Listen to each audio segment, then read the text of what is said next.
სტამბოლში მოლაპარაკებები იწყება. 3 წლის შემდეგ პირველად უკრაინის და რუსეთის წარმომადგენლები ერთმანეთის პირისპირ დასხდებიან. უკვე სტამბოლშია სახელმწიფო მდივანი მარკო რუბიო, რომელიც შეხვედრაში პირადად მონაწილეობას არ მიიღებს. თუმცა მოლაპარაკების მაგიდასთან თურქეთის წარმომადგენლებთან ერთად ამერიკელებიც იქნებიან.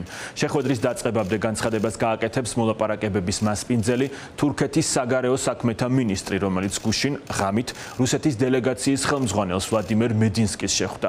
იმის გამო, რომ ვლადიმერ პუტინმა სტამბოლის მოლაპარაკებებზე დაბალი დონის დელეგაცია გააგზავნა, უკრაინამ შესაბამისი თანამდებობის პირები შეარჩია და საბოლოოდ დაამტკიცა 12 კაციანი შემადგენლობა.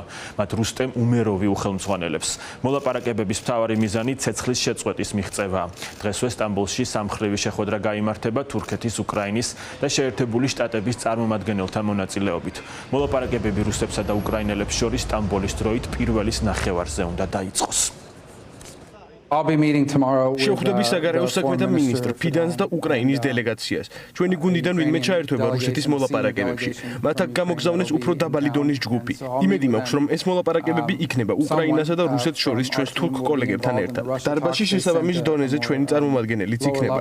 ვფიქრობ, რომ დიდი მოლოდინი არ გვაქვს, რა შეიძლება მოხდეს. გულახდილად ვიტყვი, აშკარაა, რომ ერთადერთი გზაა გარღვევისთვის პრეზიდენტი ტრამპი და პრეზიდენტი პუტინი არიან. საჭიროა ამ დონეზე ჩართულობა, ვიდრე ისინი არ მიიღებენ მონაწილეობას გულახდილი და პირდაპირ მოლაპარაკებებით რაიმე შედეგი არ იქნება.